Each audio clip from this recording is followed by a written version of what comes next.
Good morning, everybody. It's Sherry at the Crafty Decorator. Happy Thrifty Thursday. I'm excited to show you what our Thrifty Thursday project is this week. It's a little more simple than my usual projects, but I just love it. And I don't know if you saw my post earlier of what I'd be using for this week's project, but it was 2 Bundt pans. And are you ready to see what I did with those Bundt pans? I'm just loving it. Okay. Voila. I made this cute pumpkin. Now, when you're out looking for the Bundt pans, they need to be the same size. They need to line up because now I am on the search. Let me set this aside. I am on the search. This one is bigger, and this is, I think, a real old one. It's heavy. It's bigger. This I found at an antique store it was ticketed $5. She gave it to me for $2. And then I also found this one, which is the size I use to make my pumpkin. So I need another one like this. This was at Goodwill for $1.99. That's what I paid for these, if you see in the picture. One was $1.99, one was $2.99. So for like $5, I made this adorable pumpkin. I had this spray paint. And I went outside and cut a limb for the tree. Let me show you what I used. Okay. First thing I did was wash them because, of course, they're a little dirty when you buy them. So I scrubbed them up. I took them outside and I sprayed them with this Rust-Oleum, Rust-Oleum Rustic Orange spray paint. I thought it was a perfect color for fall. And a pumpkin. And I like the matte finish. I don't like them real shiny. So I always buy the matte finish. So it took like 2 coats of that paint. They actually dried pretty quickly because the sun was so hot yesterday. So after they were dry, I took a piece of sandpaper and I sanded the parts that stand out. I sanded the orange off so like the silver shows through. And I did around the edges.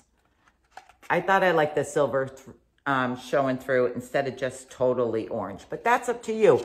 And I want to find more to match my other Bundt pans because I want to do other colors too. I'd like a cream one. I've seen green ones.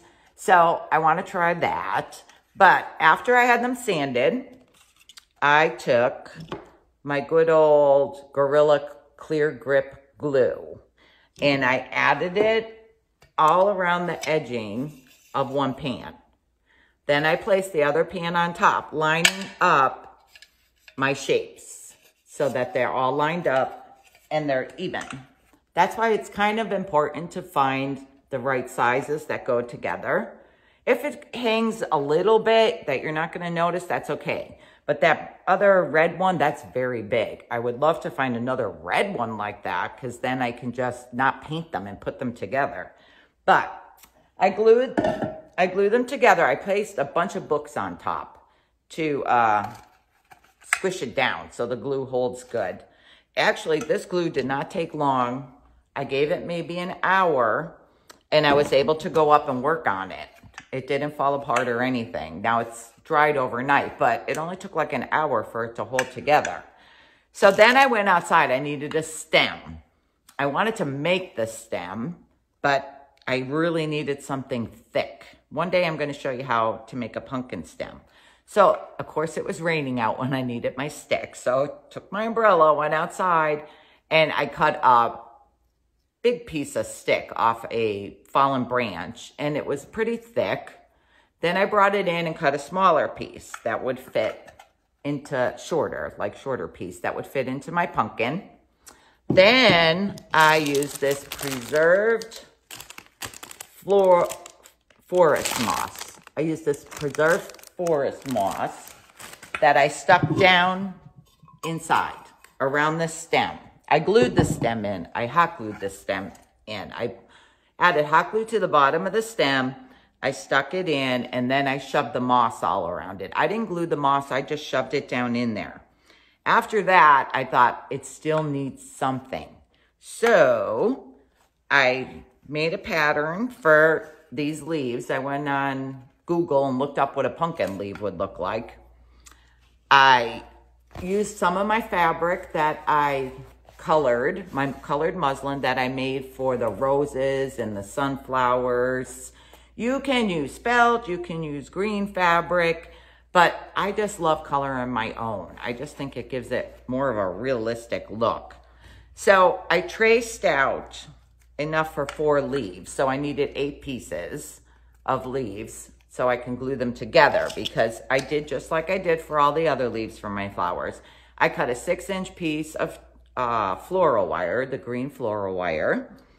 I laid the leaf down. I put the hot glue down the center of the leaf, lay the wire on top, and put your other leaf on top. Then you finish by gluing all the way around the leaf.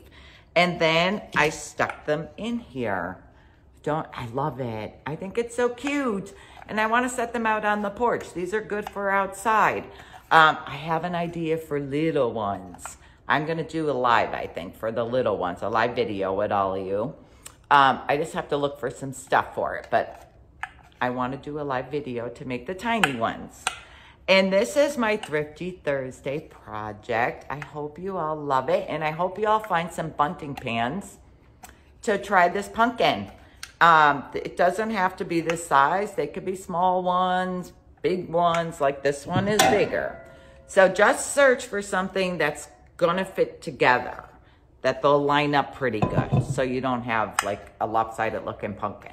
But this one seems to be the common one around. That one I believe is older, the red one. So this one seems to be the common one.